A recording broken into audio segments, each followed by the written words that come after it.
Hi, everybody. Welcome to the NASS workshop on preparing for increased voter participation for the November general election. I just have a couple of announcements to make before we get started. First of all, you are all muted, and it would be great if you could stay that way unless you have something that you have to say. I will also announce that the media is on the call, so and it's really hard for them to there's a lot of feedback if they're trying to record. So again, please keep yourself muted unless you have a question. Another great thing to do would be to type your questions into the chat. I will call on you and read out any of the questions for those who are on the phone and might not be able to see. We have a little switch in the order this morning because we have somebody that has to get off the call to join another call, one of our presenters. So we are going to start off this morning this afternoon with Jocelyn Benson and Scott Pioli of the NFL. Secretary Benson and Scott are going to talk about some work they've done with some of the professional sports teams and some work that they are doing also with some colleges and universities. And then I have a few announcements to make after that. But Secretary Benson, if you want to go ahead and get us started. Thank you. Thank you for unmuting me. Hi, everybody. Good to see you. And I'm actually going to turn it over to Scott first. What we want to do is just spend a few moments talking about the work that Scott presented on a weekly call a few weeks ago now, and the work that's happened since. And then I'm going to add just a few pieces about the partnerships that I've been involved in and some passing along some best practices I've experienced. And then we'll have an opportunity just to ask questions and discuss the sort of new innovative partnerships between election officials at the state and local level and our local sports teams to both enhance the work we're already doing and fill existing needs and leverage the local sports teams' assets in filling those needs. In really unique and innovative ways this year. So with that, I'll turn it over to Scott to talk about his idea and present some of the details on it for those of you who weren't part of that first conversation, and then also to talk a little bit about what's evolved since that discussion in very positive ways, and we'll go from there. Thank you, Secretary Benson. Thank you, Leslie. I really appreciate it. And my apologies for no video right now, but I'm in the middle of a drive from New York to Atlanta, and I'm somewhere in a gas station pulled over off of I-81 outside of Roanoke. So it's not a good look. So I figured I'd go no video. I just wanted to, first of all, thank everybody for allowing me to be on a couple of weeks ago and visit with you, because even though I was asked to give my thoughts and ideas on this one particular idea, then a couple of ideas, but it was really the feedback that I got from all of you that allowed me to platform some things to the audience, not only within the NFL, but outside of the NFL and NFL fans. And I can't tell you what the reaction and response and how good it's been and how interesting it's been. So again, I want to start, first of all, thanking you for having me be a part of that, and thank you for all the feedback, because what I've been able to have is not only in that particular call, but thankfully there was some private communication with a number of you on that are hopefully on this call and or on the last call. So thank you for giving me information to share and just keep coming up with more and better ideas. So for those that weren't on the call last time, it was essentially a conversation about finding a way to use your thoughts and thoughts that I had to bring to the NFL and hopefully to other sports leagues, and to inspire other people outside of sports leagues to use their resources, their time, their treasure, their talent to find not only facilities for voter registration and voting, but also to find ways to find poll workers and underscore the importance of the lack of poll workers, which I will say this, it was something that I was only personally slightly aware of. I've become much more educated on it, and that is one of the things, again, thanks to you all sharing that information with me, that has been of most interest to some of the NFL and the NFL people. And again, in the spirit of not over speaking and not talking too much, I want to be respectful of everyone's time. I just want to throw it out to you all to see if there are questions or thoughts or any more ways that I can help and I can serve all of you, please. And the other thing I would be remiss, again, to not thank all of you that have reached out to me privately and or independently since the last call. I really appreciate how respectful you've been and how much you've allowed me to help. And with that, I will either turn it back to Secretary Benson or to Leslie, whoever is next. Thanks, Scott. It's Jocelyn. I appreciate that. And I want to just add a couple of things and then we'll open it up to questions. The idea behind this is really partnerships between election administrators and our sports teams at the professional and collegiate level. And I found in having a lot of conversations with many of you in the past few weeks, and also with our sports teams, we've really developed three key aspects of those partnerships. And I share this with you just to consider as you forge ahead. I think I'm here as a resource. I know Scott is as well. But we're here as resources, not as, not to say you have to work or do things one way or the other, but really, again, our goal is to enhance the work you're already doing and help sports teams leverage their assets to fill existing needs like poll worker shortages. So the three key aspects of partnerships that I've found and that we've developed in Michigan and that I've advised on in states like Pennsylvania and Ohio and Colorado and California and a number of others to varying, in Florida, and a number of others to varying degrees, are number one, these partnerships are between the teams, their assets, their athletes, and athletes in general, and election officials at the state and local level. This isn't a nonprofit. This isn't other organizations with other agendas.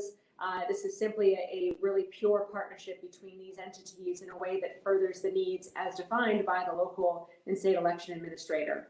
And so that's key because, again, this is really about the work that you all are doing, that we're all doing to meet the goals and needs we've set for our states and our local jurisdictions for November, and how we define our needs as opposed to how perhaps outside organizations may define our needs.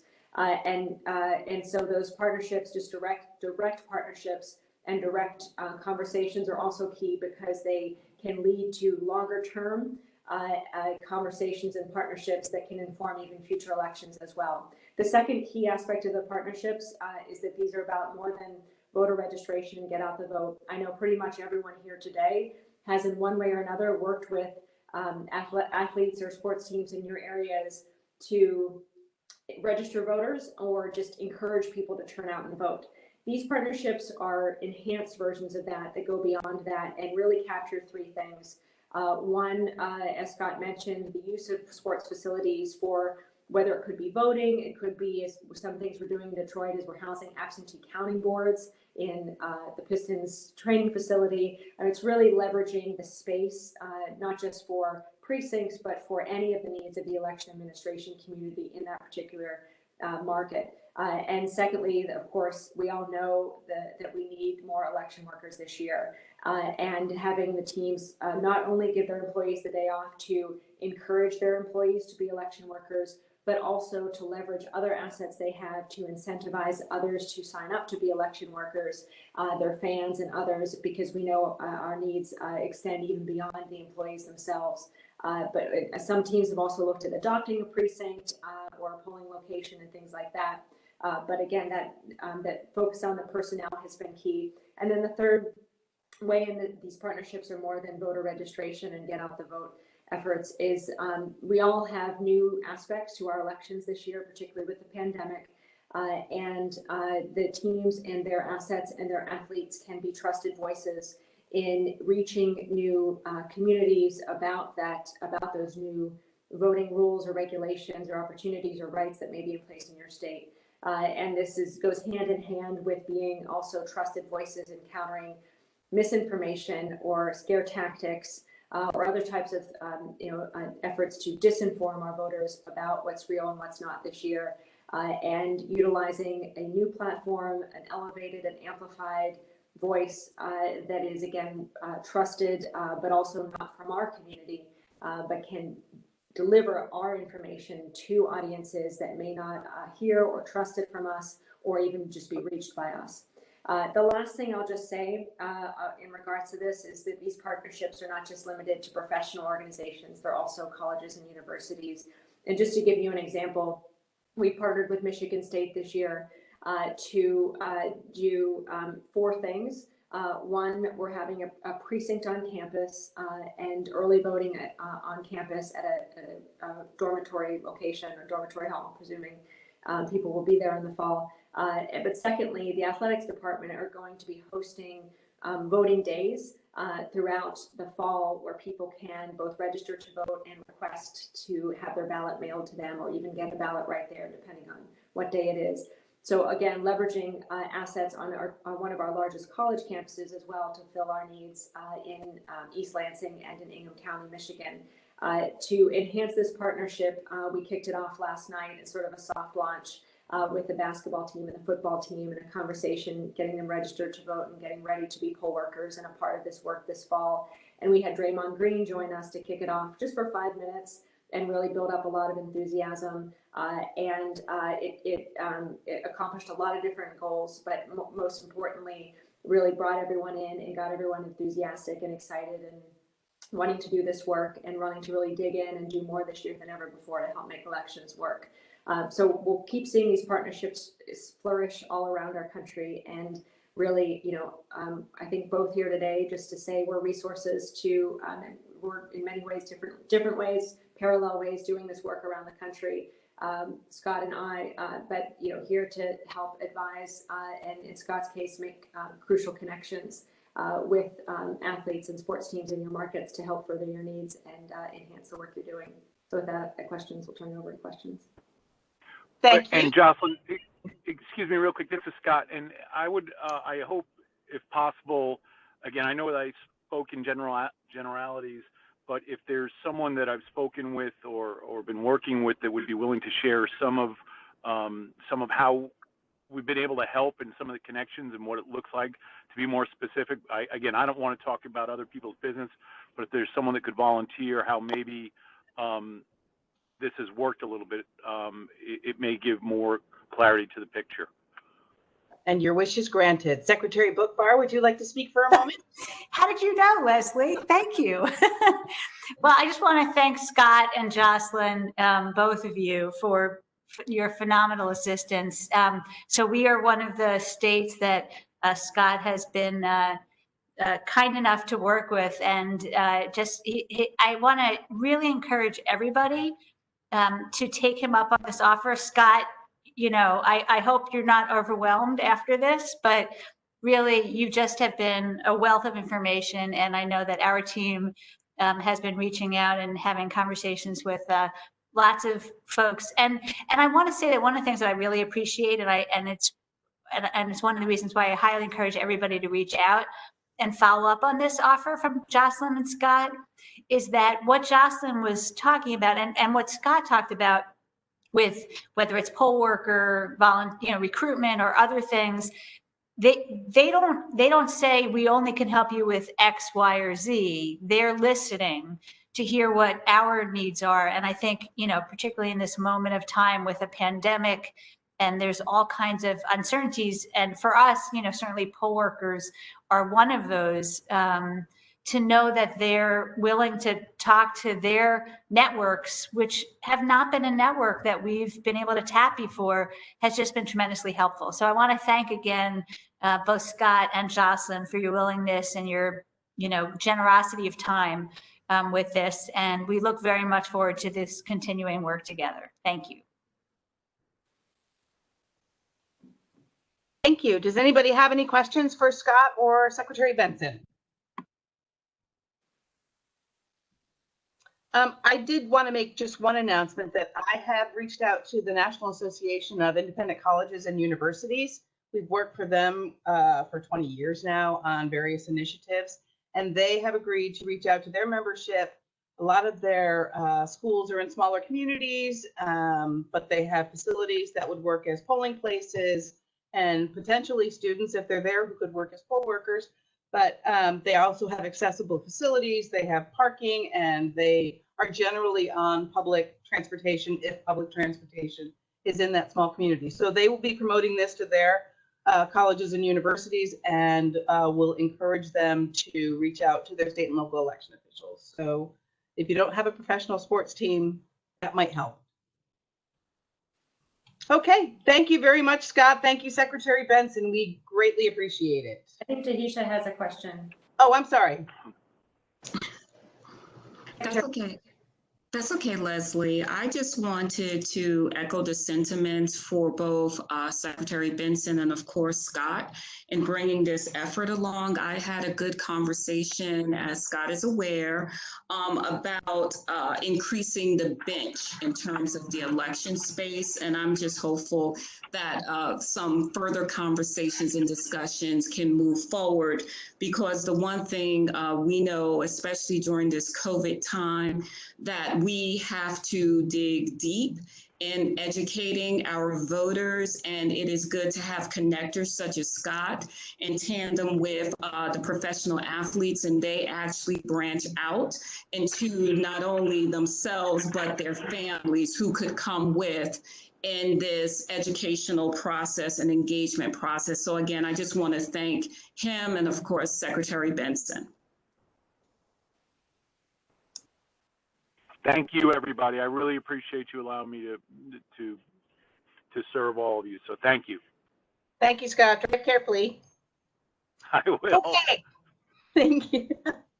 Next up, we have Secretary Evnen from Nebraska, who is going to talk to us about their innovative poll worker recruitment strategies and identifying new polling places.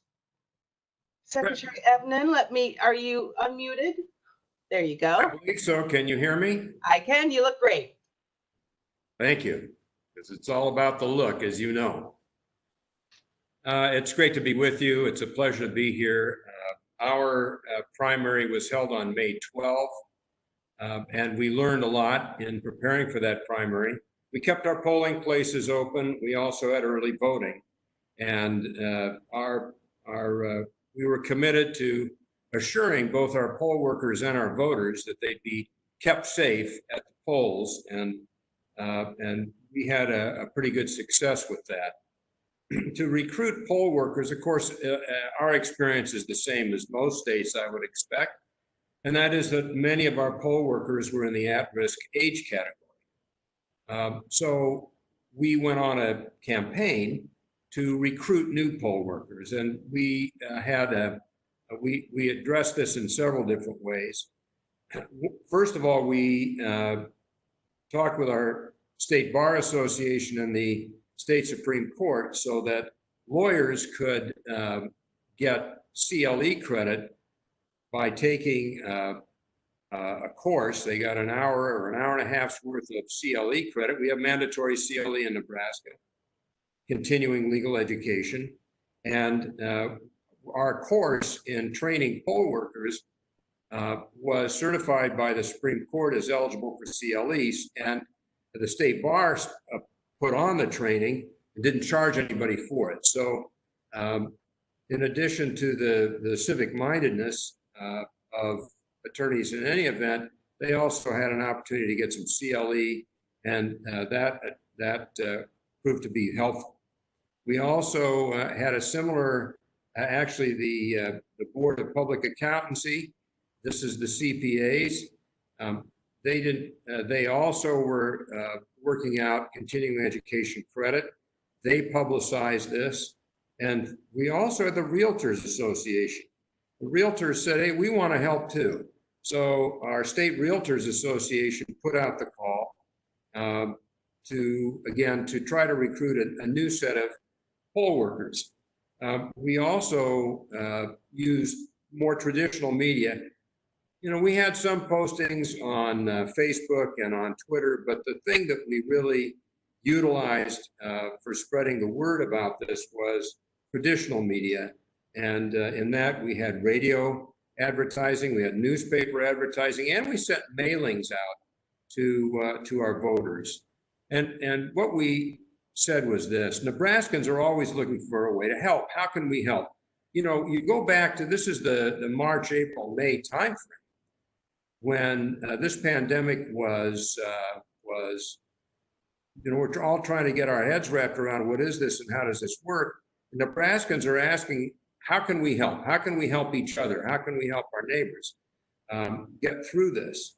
And so what we said in our promotional campaign was, well, if you want a way to help, here's a way you can help your community. Let's give our older poll workers a break and step up here and become a poll worker for this election. And that, first of all, Nebraskans responded to that.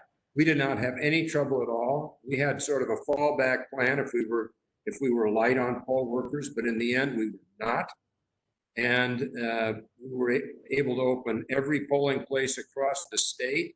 We opened it on time. It was adequately staffed. It was open all day because people stepped up, took the training, and became poll workers.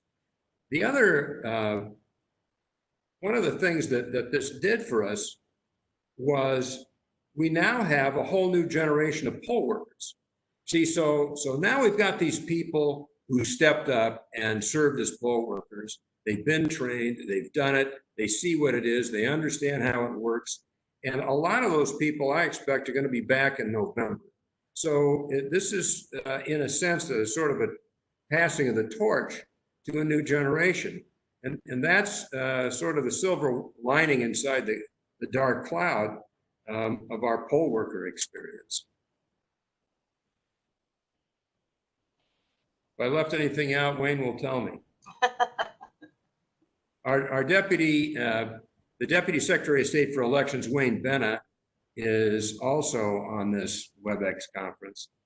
So I think that's, well, the other thing I might mention in our state, there was a lot, you know, there were people who were laid off of work because of COVID, because of the pandemic. And one of the concerns was, well, you know, in our state, you get paid to be a poll worker, but the earnings that you make as a poll worker are not attributed as wages for unemployment purposes. So, so in our unemployment scheme, I don't know what it's like in other states, but wages that you earn as a poll worker are not attributable to, they aren't counted as wages for unemployment benefits. I see there was a question about the National Guard. That was our plan B, our fallback position. Our National Guard here, the Nebraska National Guard, cooperated fully. We had the cooperation of our governor and the general who commands the National Guard. We had a great deal of cooperation from the National Guard. We had a lot of National Guard members on call. They were all trained. We trained them actually just a day or so before the election so as to just keep the thing compact. As it turned out, they also served in a number of non-poll worker capacities.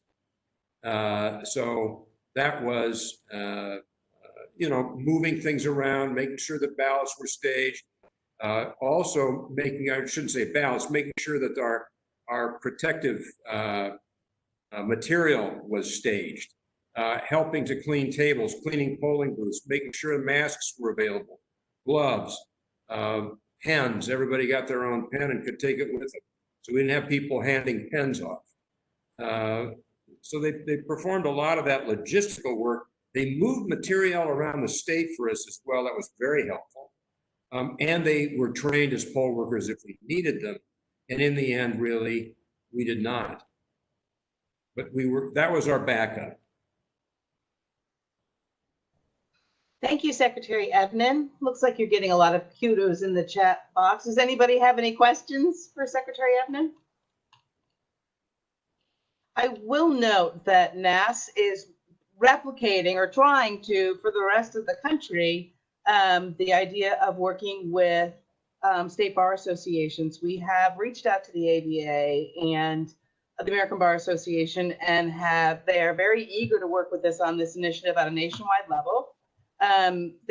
It's not officially launched yet because they want to have it in place before it's launched, but they're going to be asking secretaries to participate in videos and things to help launch this program, where they will urge their members to serve as poll workers. And they also have affiliated bar associations, the Hispanic Bar Association, the Native American Bar Association, so that there are communities that will be able to help with language challenges and things of that nature too. So thank you for the idea and helping us to maybe expand it across the country.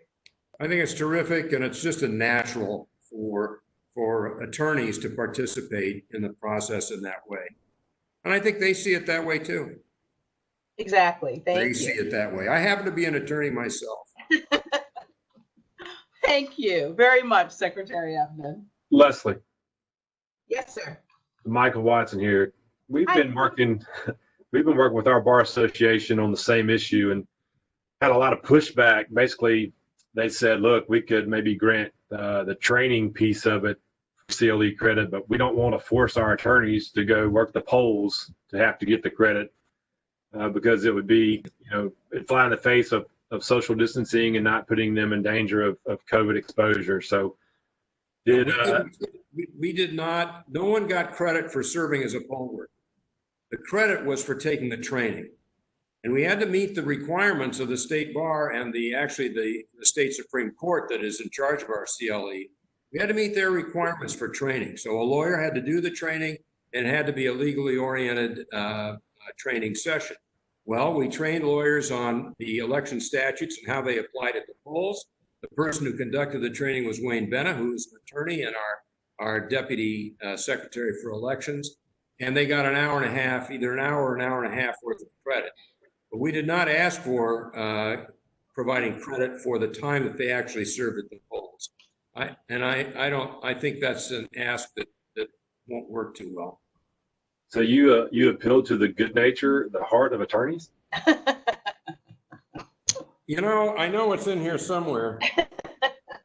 I am one too, so I can ask that question. Anybody else? Okay, thank you very much, Secretary Evnen. We really appreciate it. And shout out to State Election Director Wayne Benna for his work on this too, because he's been terrific. Okay, up next we have Secretary Raffensperger from Georgia, who is going to talk about I'm sorry. It's Katie Hobbs is up next. Secretary Hobbs is going to talk about her bipartisan effort to increase access, protect election integrity, and plan for November. Secretary Hobbs, go ahead and take it away. Great. Thank you so much. It's great to be with all of you this afternoon. And I'm really happy to share with you Arizona's Vote Safe initiative, which is our bipartisan partnership to address challenges of voting during a global pandemic. Since our state's March 17th presidential preference election, we have been working on our plan for the August primary and November general election with the governor's office and county election officials across the state.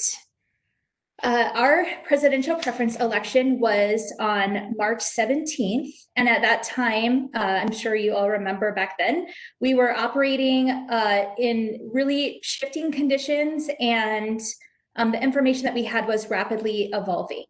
Counties were losing polling places because public buildings were shutting down and poll workers were dropping out, and we were worried about poll workers not showing up.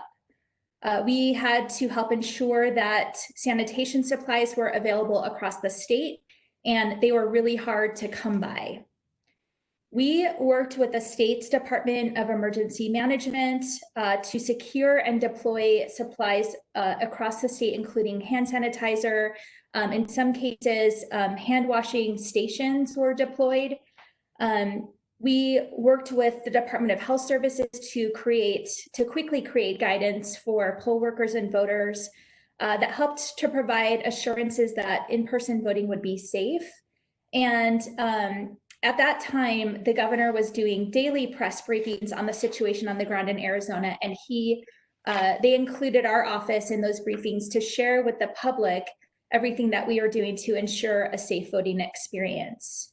And all of this really laid the groundwork for the partnership that led to the Arizona Vote Safe initiative.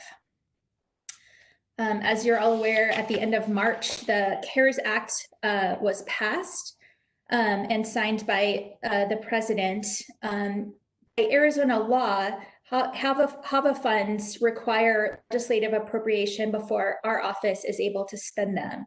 So when the CARES Act passed, our legislature was still in session. They were meeting sporadically and doing business very quickly to try to adjourn. And then they went on recess and nobody knew if they were going to come back or not. And then they adjourned. So we were sounding the alarm both with legislative leadership and the governor's office that we needed this appropriation to be made before they adjourned. And unfortunately, that did not happen. The counties were also making this issue known. So they adjourned without completing this piece of business. And the governor has the ability to call a special session. He has chosen other options, and there's a lot of politics about that I won't get into, but we were not deterred from continuing to work for months on the plan for these funds with the counties and with the governor's office. The plan that we created is bipartisan and has the support of all the parties involved, and resulted in the announcement of the Arizona Vote Safe initiative on July 2nd. Fortunately, our governor is as invested as our office is in ensuring that our elections in both August and November are safe and secure, and was willing to utilize CARES Act dollars that he has the authority to spend in order to implement our plan. So this is just a quick overview of the plan. I'm sure this is really similar to what a lot of you are implementing and working on in your states. Starting with more than half of the funds, $5 million, will go directly to the counties in subgrants. We are working on procuring and distributing supplies throughout the state. These are things that we were able to get a significant savings on if we purchased larger quantities through the state rather than each county trying to secure their own. And the list here, I'm not going to go through each individual item, but this is what we've done so far for the primary election that's currently underway in Arizona. And we anticipate needing additional supplies and putting in more orders before the general election in November. We also worked with our state's Department of Health Services and the Department of Administration's Risk Management to put together 2 Vote Safe handbooks.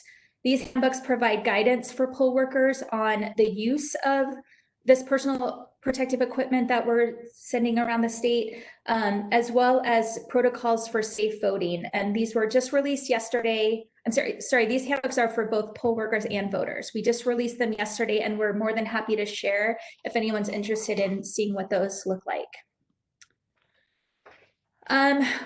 Part of our plan also involves poll worker recruitment, and I won't belabor this as Secretary Evnen just spoke about it. We're doing a lot of similar things here in Arizona, but one of the things that we did, I mean, obviously this is a county function, but we know that it's going to be challenging, and so we're working in every way we can to support the counties in their recruitment. We created a page on our website for interested parties to apply, and those applicants are sent directly to the counties where they reside. And we've already channeled hundreds of applicants through this website. Serving as a poll worker is also going to be temporarily added to the eligible activities for our state's civic duty leave program. We're expecting an executive order on this very soon. And this program allows state workers to participate in certain civic activities without using their accrued leave time and being able to get their regular pay as well as poll worker pay. We explored working with the unemployment insurance program, and unfortunately, unlike in Nebraska, the poll worker pay does count against unemployment benefits, and it's just really not a feasible option here. There's really no incentive for folks to do it who are getting unemployment. So, but it certainly doesn't mean it's not an option in other states, and I would encourage you to look into that if you haven't already. So part of our plan is directing specific funds to rural and tribal communities. These are primarily to expand early voting options in those communities. This includes, well, a lot of these areas really are not well served by the post office, so it makes voting by mail more difficult. But in Arizona, we have early voting, not just vote by mail. And so expanding those early voting options is really going to allow voters to spread out the election over more than just one day, and hopefully avoiding crowds on election day. So the van that's pictured here is it's a converted food truck, and this was launched by Pinal County last fall to be used as, it has flexible use, but it can be a voter registration site, a polling site. And it's a really innovative way to reach voters. And now with the pandemic, a lot of other counties are looking at ways to implement something like this quickly. So this is just an example of one of the uses of these funds that we're looking at. We're also definitely helping counties to increase the number of secure ballot drop boxes they have, so folks have options other than just returning their ballot by mail. We're working to expand the locations where curbside voting is available, and also providing support for the increased staffing and travel expenses that come with early voting. Finally, we're investing a lot into a public education campaign that focuses on safe voting options. We are promoting vote by mail. 80% of Arizonans already vote by mail. We're promoting other early voting options. We're doing poll worker recruitment, as I mentioned, and then also, as most of you are as well, working to combat misinformation and disinformation. So how do I stop sharing? Oh, here we go. So I just wanted to, I began by saying that the partnership for this plan started with the presidential preference election in March, but that wasn't entirely true. 18 months ago, I came into this office where relationships across the state with election officials were entirely disintegrated. And we invested a significant amount of time and resources into rebuilding trust in our office and rebuilding relationships across the state with these county election officials. And that really has paid off.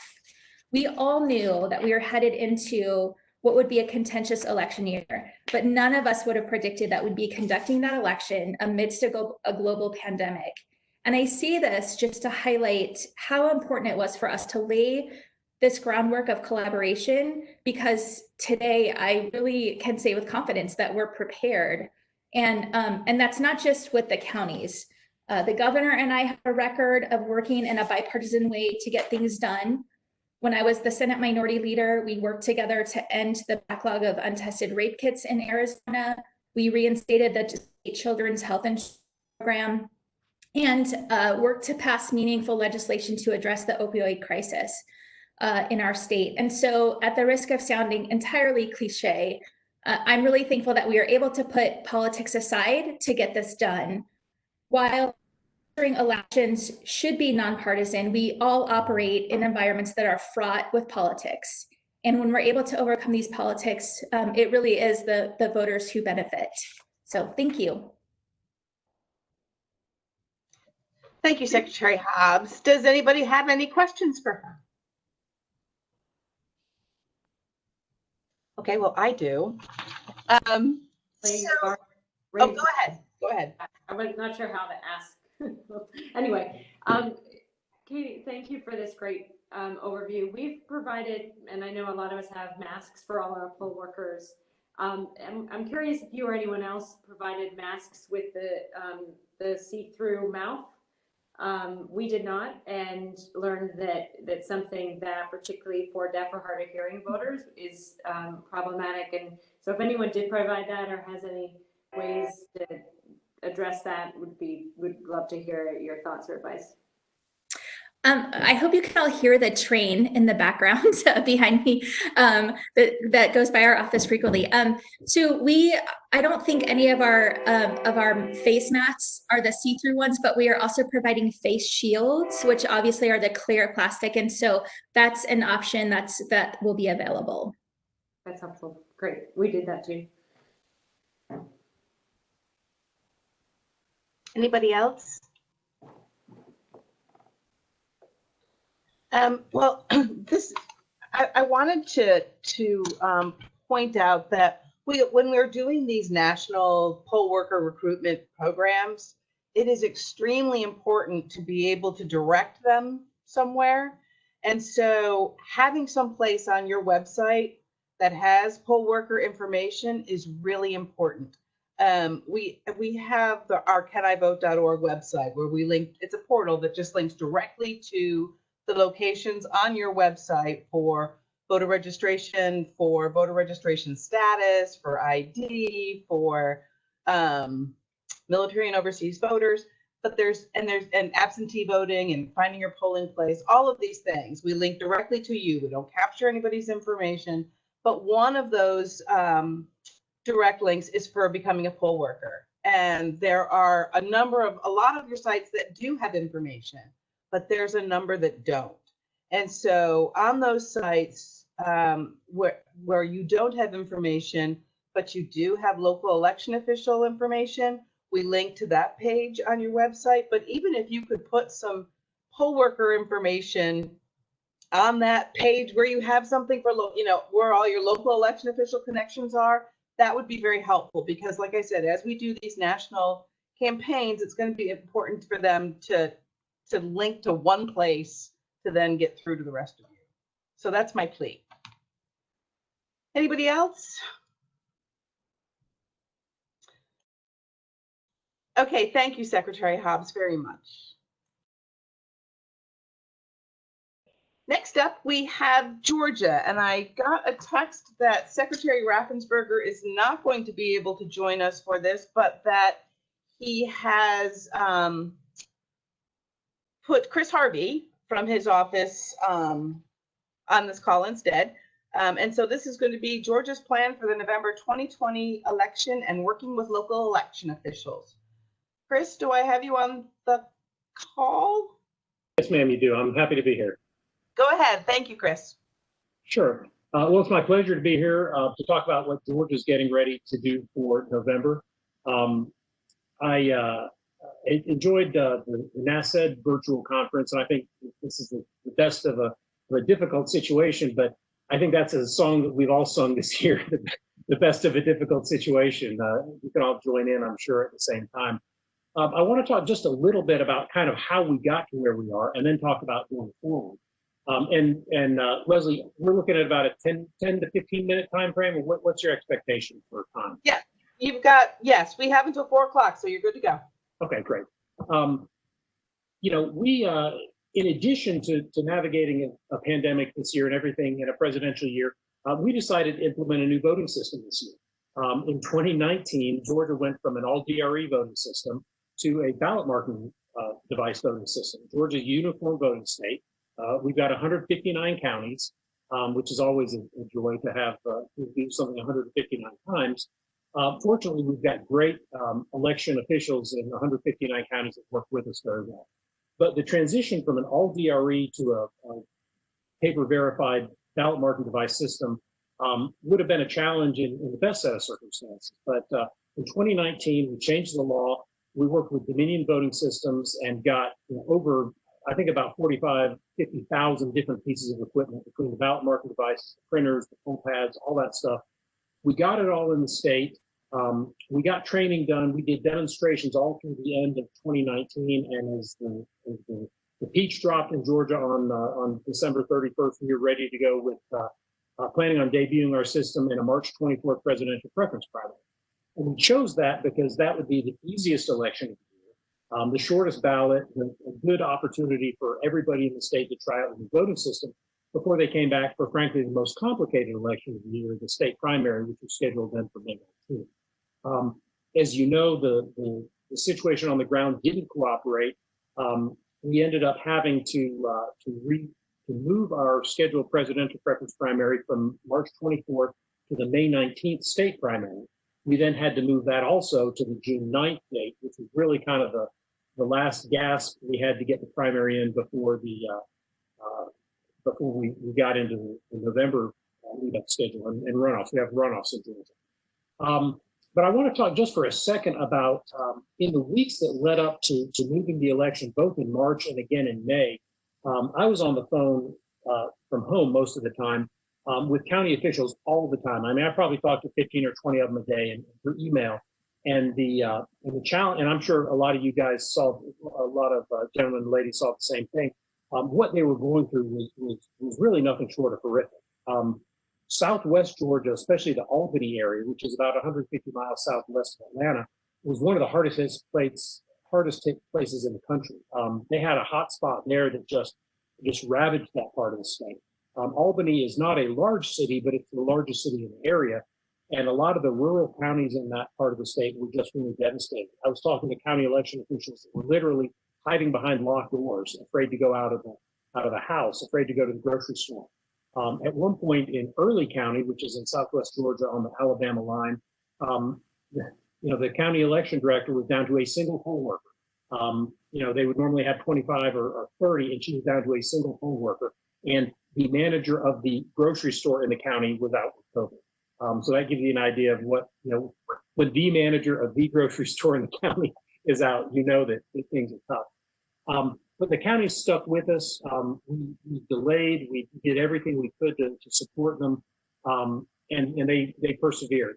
So as we moved through towards June, we got some help.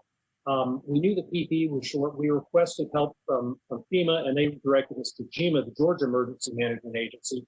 And GEMA said, "Hey, tell us what you need. I can't guarantee you'll get anything, but go ahead and ask for the sky." Well, I asked for the sky, and they gave me a semi-tractor trailer full of PPE. We were able to supply the entire state with PPE, gloves, masks, hand sanitizer, cleansing cloths, and all that stuff for the equipment from the Georgia Emergency Management Association shortly before the primary. So we got that out there. The counties worked like troopers to rebuild their poll worker voting lists.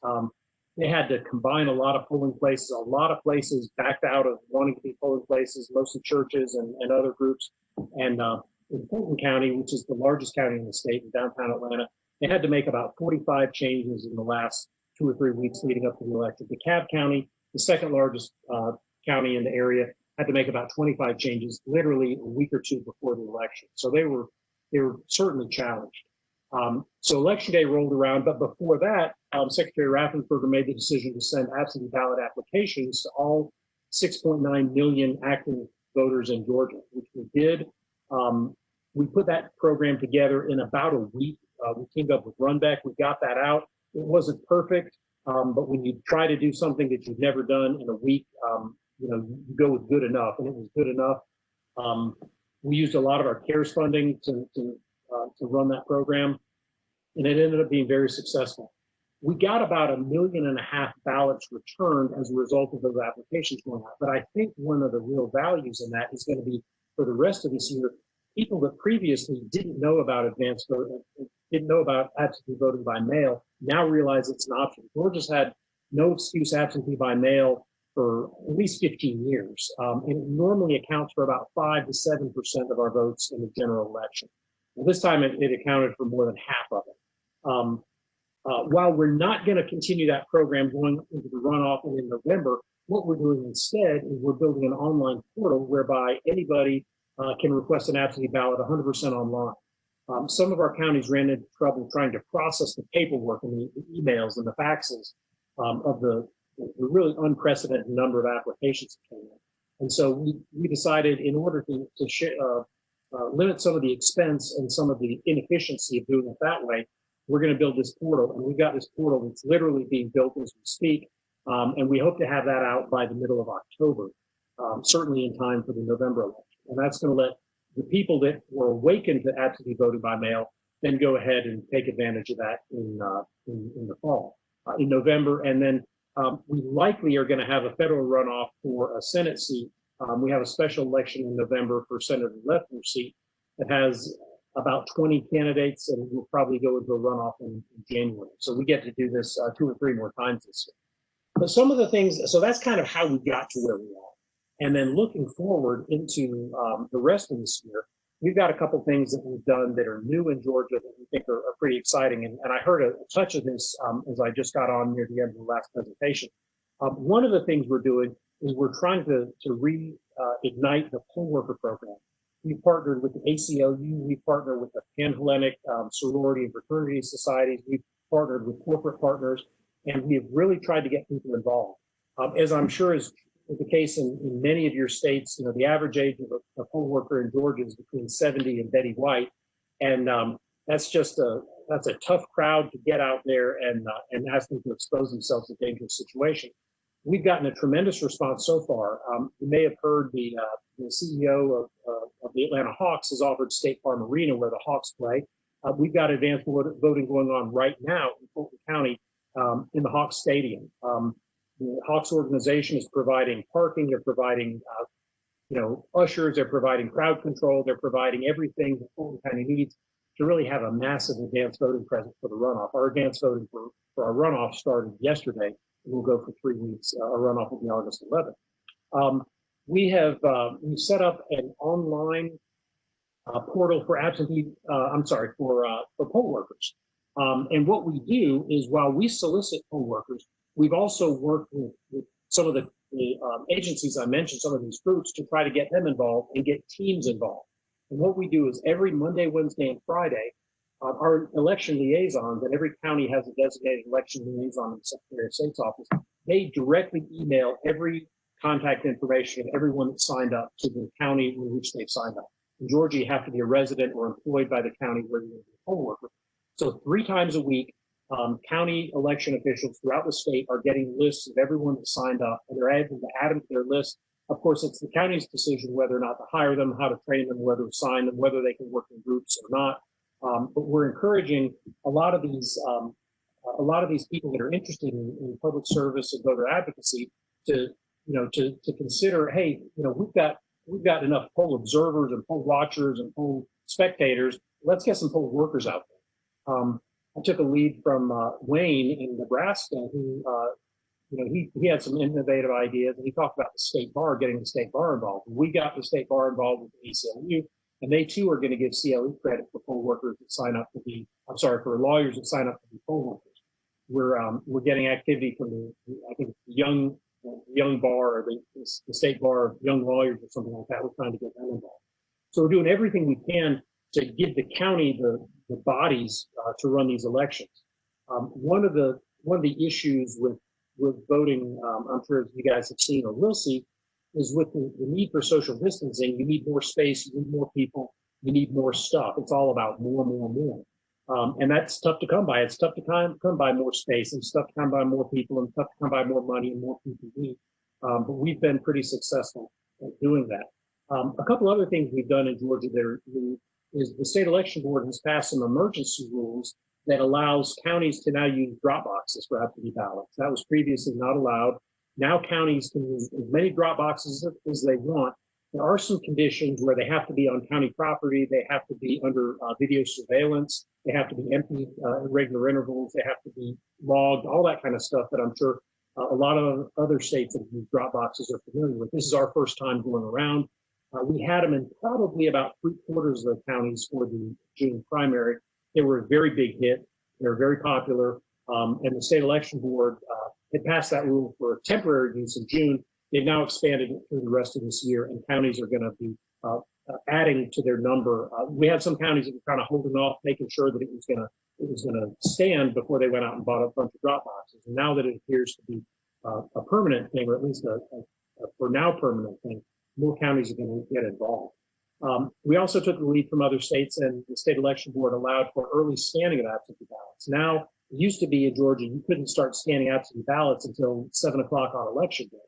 Well, when you got counties that have over 100,000 absentee ballots, that's going to take a while. So now state election board rules allow county election offices to start opening and scanning absentee ballots as early as the second Monday before the election. So the Monday of the last week of advance voting, for that entire week through the weekend, counties are able to scan absentee ballots as long as they're not producing results. That's a public process. They have to notify our office. They have to allow observers, parties, candidates, whoever wants to come see that is allowed to witness that. We think that's a great thing. We had a lot of counties take advantage of that in June, and the ones that didn't take advantage of it, I believe, will learn the benefits of that, and will be taking advantage of it in both August and in November, and possibly in January. Let's see. We're planning on, we're working with our partners with the Canadian voting system. We're providing additional poll worker training. We're providing what we call a poll tech academy. Secretary Raffensperger made the commitment. It's our goal to have a technician in every polling place in the state, which is about 23 to 2,500 polling places. We're providing tech training starting, I think it's on the 3rd, and we're going to hold 5 sessions throughout the state where counties, recruited people can get tech training so that they can go into polling places, and they can help poll workers with this new equipment. A lot of the issues we saw in the June election was just unfamiliarity. I mean, the poll workers, they may have been trained in January or February, but when the election takes place in June and you forget how to turn on equipment, you forget how to put in a password, a slowdown of 15, 20, 30 minutes at the beginning of elections can really generate lines. And that's really what we saw, where we had problems. And once we got a technician there that could deal with some of the specific mechanical problems or technological problems, the counties got on board and got voting done pretty quickly. So we're expanding the poll worker training. We're expanding videos that are going to be available that are going to be less PR videos for the public and more specific videos trained at poll workers saying, this is exactly how you do this. This is how you solve this problem. This is how you deal with somebody that is pending citizenship. This is how you deal with somebody that has been issued an absentee ballot but has not yet voted. And some of those things that stump some of these new poll workers, we hope to really take care of and iron out in the weeks leading up to the runoff, and then the time between the runoff and the general election to get going. So to say things have changed in Georgia in the last 12 months would be a huge understatement. And again, I just want to say I'm just incredibly proud of the work that our elections office has done, but more importantly, the work that the 159 county offices in Georgia have done. They've really been heroes. They've been champs. They've taken everything that the state has thrown at them, that I've thrown at them, that the virus has thrown at them, and that the fate has thrown at them, and they've really persevered. So I'm really proud of them. I'm about out of time, so I'm happy to answer any questions you guys have. Thanks again for having us and letting us tell Georgia's story. Thank you so much, Chris. I really appreciate you. Did you have all this written out, or did you write it 2 seconds before you came on? I actually was on a call yesterday with the Vote at Home folks. So I've done this before, but it's just part of me now. I can rattle it off in a heartbeat. So Thank you for the truth is easy to tell, as you know. Thank you. Does anybody have any questions for Chris? So Chris, I do. Okay. You mentioned the absentee ballot portal. You said it was going to be ready in mid-October? No, mid-August. Okay, thank you. Because I was going to say that would be late. The second question I have is, when you're doing the poll worker training, and everybody's going to deal with this, I guess, but you're bringing in so many new people to be poll workers. There's got to be so much more poll worker training. Are you doing it in person or all online, or how are you? because like hands-on with the equipment is helpful, right? Right. Oh, yeah, there's no question. That's the best way to do it. To clarify, in Georgia, we train the counties to train the poll workers. We don't train the actual poll workers. Now, we're doing a lot of that with webinars, and we're doing a lot of that online with the county folks, and we're trying to provide them the resources so that when they do have training, the counties that did hands-on training just got a much better result than the counties that didn't. And I know you have to make do, but what we're hoping is that in addition to some of the hands-on training they can do, which is going to be limited, we're going to have some of these videos that the poll workers can access and reinforce what they learn. You know, they may only get a 5-hour session with hands on the equipment, but then they can go and look at some of these videos that will refresh exactly what they've done. And so that's where we're hoping to leverage technology. Terrific, thank you. Anybody else have any questions? Okay, people, it's 4 o'clock. I mean, how awesome are we? Thank you very much, everybody. There was a lot of great information here, and I really appreciate everybody participating and speaking. Thank you.